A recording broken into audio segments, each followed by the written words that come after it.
Hi, I M doctor ദിവ്യ. ഇന്ന് മിക്ക വീടുകളിലും അമ്മമാർ പറയും, എന്റെ മോനൊന്നും അറിയില്ല, അല്ലെങ്കിൽ എന്റെ മോൾക്ക് ഒന്നും അറിയില്ല, അവൻ അയ്യോ പാവം, അവൻ നിഷ്കളങ്കനാണ്. ഇങ്ങനെ ഒന്നും അറിയാത്ത നിഷ്കളങ്കരായ അയ്യോ പാവം കുട്ടികളെയല്ല നമ്മൾ വളർത്തിയെടുക്കേണ്ടത്. നേരെ മറിച്ച് എന്ത് തെറ്റ് കണ്ടാലും തിരിച്ചറിയാൻ കഴിയുന്ന, പ്രശ്നങ്ങളെ നേരിടാൻ കഴിയുന്ന, മനസ്സുറപ്പുള്ള ഒരു തലമുറയാണ് നാം വാർത്തെടുക്കേണ്ടത്.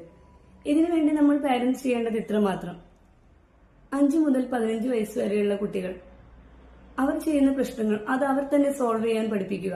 അത് വീട്ടിലായാലും സ്കൂളിലായാലും അവർ ചെയ്യുന്ന പ്രശ്നങ്ങൾ അവർ സോൾവ് ചെയ്യുമ്പോൾ അവർക്കുണ്ടാവുന്ന ആത്മവിശ്വാസം അത് വളരെ വലുതാണ്. ഇത് അവരെ സ്വയം ചിന്തിപ്പിക്കാനായിട്ട് പ്രേരിപ്പിക്കും. ഭാവിയിലാണെങ്കിലും അവർ എന്ത് പ്രശ്നത്തിൽ നേരിട്ടാലും അത് സ്വയം ചിന്തിച്ച് അത് സോൾവ് ചെയ്യാനായിട്ട് അവരെ സഹായിക്കും. അടുത്തതായി നമ്മൾ നമ്മുടെ പാരന്റ്സ് ശ്രദ്ധിക്കേണ്ട ഒരു കാര്യമാണ്. ഈ ഒരു ഏജിൽ എല്ലാ കുട്ടികളുടെയും റോൾ മോഡൽസ് അവരുടെ അച്ഛനും അമ്മയുമാണ്.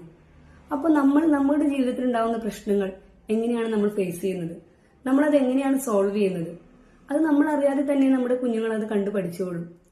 അടുത്തതായിട്ട് ഒരു ബൗണ്ടറി, ഒരു അതിർവരമ്പ് സെറ്റ് ചെയ്യുക നമ്മുടെ മക്കളിൽ. എന്ത് ചെയ്യണം, എന്ത് ചെയ്യരുത്, ഏതുവരെ പോകാം, ഏതുവരെ പോകരുത് എന്നിങ്ങനെയുള്ള കാര്യങ്ങൾ ഒരു അതിർവരമ്പ് സെറ്റ് ചെയ്യുക.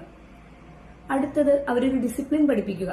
ഈ കുഞ്ഞു മുതലേ അവർ ഡിസിപ്ലിൻ പഠിപ്പിച്ചു കഴിഞ്ഞാൽ, ഉദാഹരണത്തിന് അവർ രാവിലെ എഴുന്നേൽക്കുമ്പോൾ ബെഡ്ഷീറ്റ് വൃത്തിയായി ഇടുക, അവരുടെ മുഷിഞ്ഞ വസ്ത്രങ്ങൾ അവർ ലോണ്ടറിയിൽ കൊണ്ടിടുക, അതുപോലെ തന്നെ കഴിച്ച പാത്രങ്ങൾ സിങ്കിൽ കൊടുന്നു വെക്കുക. അങ്ങനെ ചെറിയ ചെറിയ കാര്യങ്ങളിൽ അവരെ ഡിസിപ്ലിൻ പഠിപ്പിച്ചു കഴിഞ്ഞാൽ ഭാവിയിൽ ഒരു ഡിസിപ്ലിനോട് കൂടി വളരാനായിട്ട് അവർക്ക് സഹായകമാകും.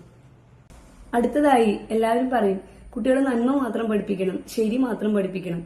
ഒരിക്കലുമല്ല. തിന്മ എന്തെന്നവർ കണ്ടു വളരണം, തെറ്റെന്തെന്നവർ കണ്ടു വളരട്ടെ. അതിനായി കുഞ്ഞുമക്കളെ അടുത്തുള്ള കടയിലേക്കോ മാർക്കറ്റിലേക്കോ വിടാം.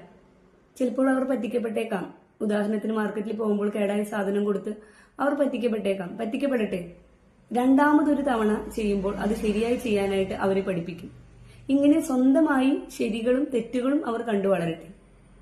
അവസാനമായി 15 വയസ്സിന് ശേഷം നമ്മൾ നമ്മുടെ മക്കൾക്ക് ഒരു ബൗണ്ടറി സെറ്റ് ചെയ്യാനോ ഡിസിപ്ലിൻ പറഞ്ഞു കൊടുക്കാനോ ഒരിക്കലും നിൽക്കരുത്.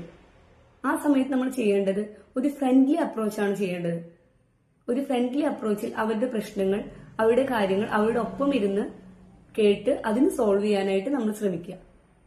ഇങ്ങനെ ചെയ്തു കഴിഞ്ഞാൽ നമുക്ക് നമ്മുടെ മക്കളെ കഴിവുറ്റവരായി വളർത്തിയെടുക്കാൻ സാധിക്കും. ഇത് നിങ്ങളുടെ ഫ്രണ്ട്സിനും റിലേറ്റീവ്സിനും ഷെയർ ചെയ്യുക. സൈനിങ് ഓഫ്, ഡോക്ടർ ദിവ്യ.